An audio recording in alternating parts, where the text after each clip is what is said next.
कर्म करते समय अगर हम भगवान का नाम लेते हैं तो बहुत लाभ होता है।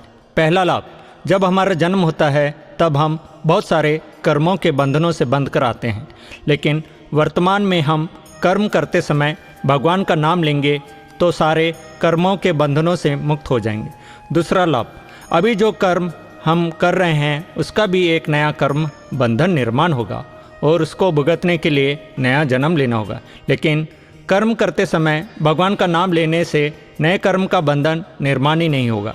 तीसरा लाभ, कर्म करेंगे और कर्म के साथ साथ भगवान का नाम लेंगे तो जो कार्य हमने शुरू किया है वह आसानी से सफल हो जाता है, उसमें कोई परिश्रम नहीं होगा।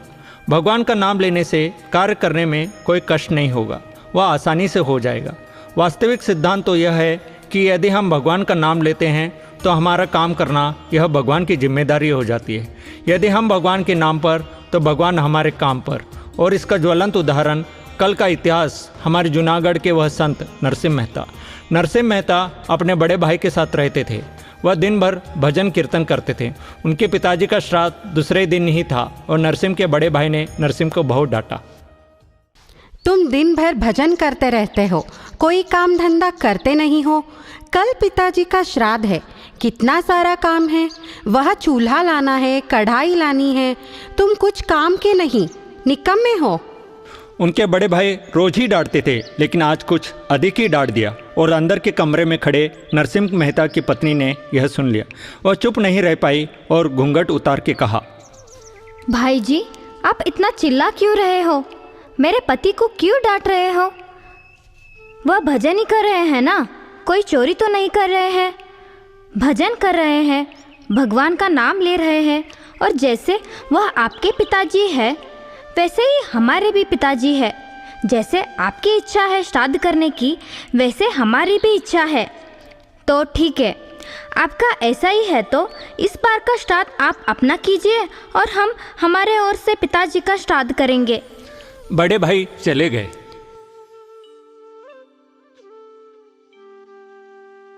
देवी, ये तुमने क्या किया? वो मेरा बड़ा भाई है, बड़े को बोलने का अधिकार है और छोटे को सुनने का अधिकार है। हमारे घर का बड़ा दो शब्द बोल भी दे तो उसमें बुरा लगाने की ज़रूरत नहीं है। तुमने कह तो दिया कि हम श्राद्ध करेंगे, लेकिन हमारे पास है क्या जिससे हम पिताजी का श्राद्ध करेंगे? मेरे नाक की नथनी। जब मैं विवाह करके आई तो मेरे नाक की नथनी मैंने बचा के रखी है। जब भी मेरे जीवन में दुख आता है तो उस नथनी को देखकर अपने माता पिता को याद करके मैं रो लेती थी। यह नथनी बेच दो और इससे जो भी पैसा आता है हम उससे पिताजी का श्राद्ध करेंगे। यह देश की संस्कृति है भक्तों कि अपना गहना बेचकर भी अपने ससुर का श्राद्ध भारतवर्ष की स्त्री करती है।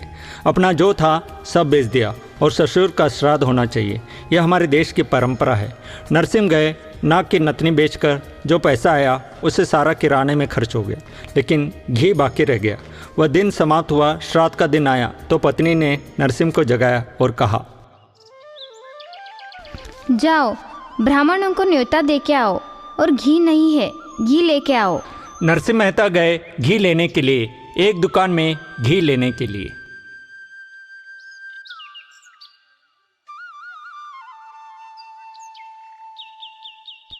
मुझे घी चाहिए।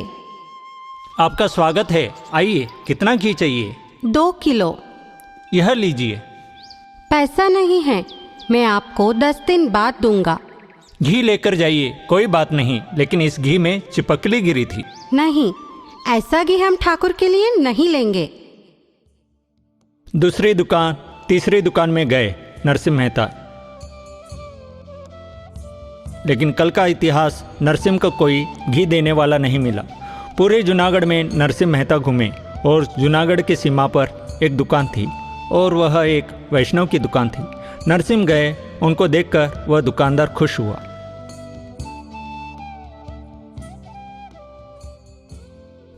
2 किलो घी चाहिए, पहले से ही कह दूं, पैसा 15 दिन बाद दूंगा। नरसिम्ह, तेरा बाप मेरा बाप, 15-20 दिन क्या, जब चाहे आप मुझे घी के पैसे दे देना। वैष्णव वह है जो दूसरों की पीड़ा समझता है, घी लेके जाओ और जब चाहे तब मुझे पैसे दे देना, लेकिन जाने से पहले एक भजन सुना के जाओ। नरसिंह तो करताल जेब में रखते ही थे और वह राह ही देखते थे कि कोई मुझे भजन गाने के लिए बोले और मैं भजन शुरू करूं। नरसिंह ने करताल निकाली और भजन शुरू किया। वैष्णव जन तो तेणे कहिए जे पीड़ पराई जाने रे। वैष्णव जन तो तेणे कहिए जे पीड़ पराई जाने रे। पर दुखे उपकार करे कोई मन अभिमान नाणे रे। वैष्णव जन तो तेणे कहिए जे पीड़ पराई जाने रे। वैष्णव जन तो। नरसिंह भजन गाना शुरू किए। नरसिंह सुबह निकले थे 9 बजे, अभी 10 बज गए, 11 बज गए, 12 बज गए।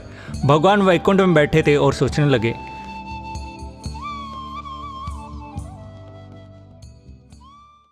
नरसिंह इसी प्रकार से भजन गाता रहा तो पिताजी का श्राद्ध अधूरा रह जाएगा और नाम मेरा बिगड़ेगा कि कृष्ण का भक्त कृष्ण के भजन में ही मग्न रहता है और कुछ काम करता नहीं है। वैकुंठ में भगवान का सिंहासन हिलने लगा और भगवान चिल्लाने लगे,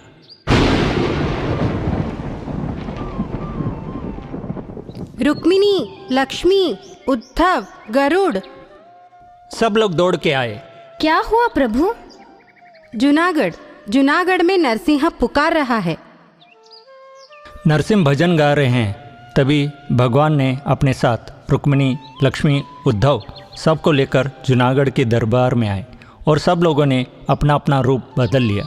नरसिंह भजन में मस्त हैं, वो नाच रहे हैं और भगवान श्री कृष्ण नरसिंह मेहता का रूप लेकर उद्धव को अपना नौकर बनाया, किसी को हलवाई, सबको अलग अलग रूप दिया और सब लोग आए घर पर दोपहर के 1 बजे। नरसिंह की पत्नी राह देख रही थी कि कब मेरे पति आएंगे और कब मैं उन्हें डांटूं। तो जैसे ही भगवान नरसिंह का रूप लेकर घर पहुंचे। तुम्हें कुछ बुद्धि है कि नहीं? आज तक आपने कोई काम ठीक से किया है? पिता का श्राद्ध है, सुबह से घी लाने के लिए गए हो और अभी आ रहे हो, अभी दिन समाप्त हो जाएगा। भगवान सोचने लगे, आज तक जीवन में किसी का नहीं सुना और यह बोलते ही जा रही है, कहीं पे तो रुके। इस देवी के सामने खड़े रहना ठीक नहीं है, कैसे भी करके यहाँ से निकलो। कोई बात नहीं देवी, सब हो जाएगा। ब्राह्मणों को न्योता दिया? नहीं दिया। जाओ जल्दी जाके ब्राह्मणों को न्योता दे के आओ। तुरंत भगवान वहां से गायब।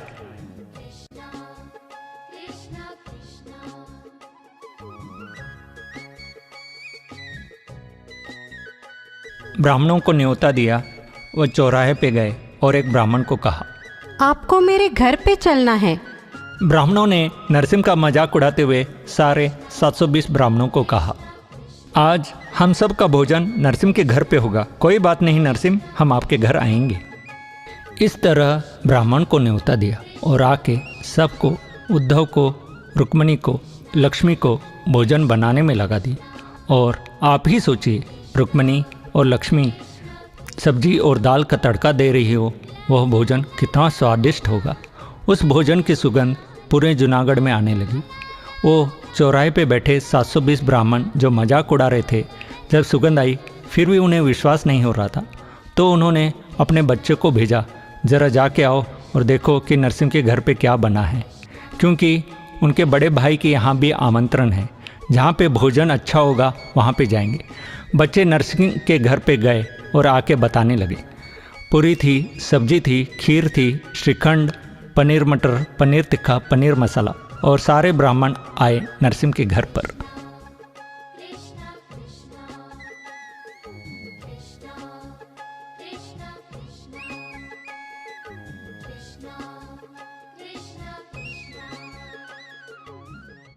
इन के लिए एक काम करो मानिक, सोने की चौकी बिछा दो सबके लिए। नरसिंह मेहता की पत्नी मन में सोचने लगी। एक नतनी बेचकर हम किराना लेकर आए हैं और इन सबको सोने की चौकी। जाओ ना, मंदिर के नीचे पड़ी है, जाओ। पत्नी गई तो देखा कि मंदिर के नीचे सबके लिए सोने की चौकी है। वो सोचने लगी, यह सब कहाँ से आया? लेकिन ये सब लोग जाने के बाद मैं पूछूंगी। पत्नी आई और सबके लिए सोने की चौकी बिछाई।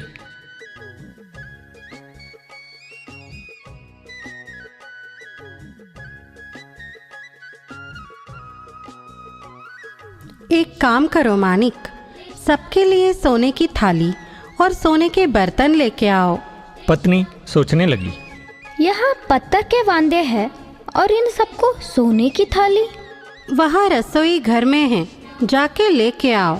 नरसिंह मेहता की पत्नी रसोई घर में गई तो देखा कि वास्तव में सबके लिए सोने की थाली है। सोने की थाली लाकर सभी ब्राह्मणों को दिया।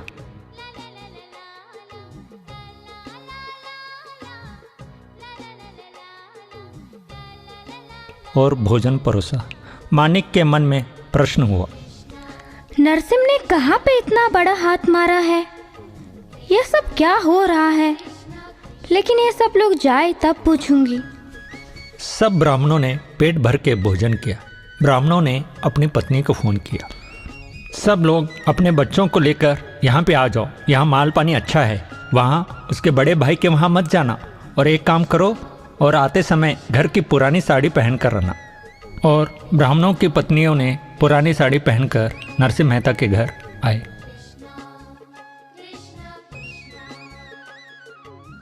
हे देवी, एक काम करो, वह बनारसी साड़ी और वह साड़ी में जो सोने के तार लगे हैं वो साड़ी लेकर आओ, वह हम ब्राह्मणों की पत्नियों को देंगे।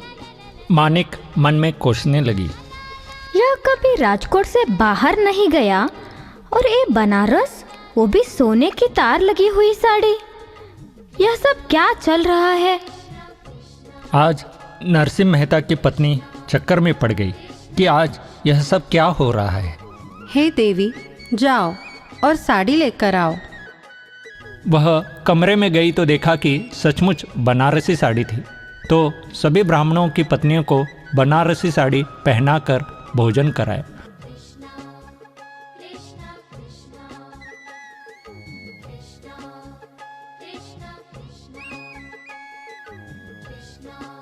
और आनंद तो तब आया जब नरसिंह ने कहा, यह सारे सोने की थाली जो है आप सब लोग घर लेकर जाओ। ब्राह्मणों को इतना आनंद आया और उन्होंने प्रसाद भी दबाकर खाया था। इसके कारण उन्हें चलने में तकलीफ होने लगी। धीरे धीरे वह चलने लगे और जो असली नरसिंह मेहता थे वह अभी भी भजन में व्यस्त थे। और यहाँ पे सुंदर श्राद्ध संपन्न हुआ, सबको प्रसन्न किया और इसकी चर्चा पूरे जूनागढ़ में होने लगी। सब कुछ समाप्त होने के बाद और शाम को 7 बजे भगवान ने कहा, हे देवी, मैं बहुत थक गया हूँ, जाके थोड़ा स्नान करके आता हूँ। ठीक है, स्नान करके आइए, आपसे बहुत सारे प्रश्न करने हैं। भगवान गए स्नान करने के लिए और वहाँ पे नरसिंह का भजन समाप्त हुआ। नरसिंह ने समय देखा, शाम के 7 बजे है। नरसिंह मेहता को चिंता हुई कि पिताजी का श्राद्ध नहीं हुआ, लेकिन उससे भी बड़ी चिंता कि पत्नी डांटेगी। भगवान श्री कृष्ण चले गए और साथ साथ उनके पार्षद भी पतली गली से निकल गए। असली नरसिंह मेहता घर पे पहुँचे। देवी, मुझे आने में देरी हो गई, मुझे क्षमा करो। तुम तो छुपे रुस्तम निकले। यह क्या मर्म भाषा है, समझ नहीं पा रहा हूँ। देवी, मुझे क्षमा करो, मुझे आने में देरी हुई। यह लो घी। यह क्या घी लाए हो? इतना सारा घी आपने सबको खिलाया पिलाया, और इतना सा घी आपने क्यों बाकी रखा है? नहीं देवी, मुझे क्षमा करो, मुझे आने में देरी हो गई। देरी कहाँ हुई है? आप तो दोपहर से यहीं पे हो, सब कुछ काम कर रहे हो।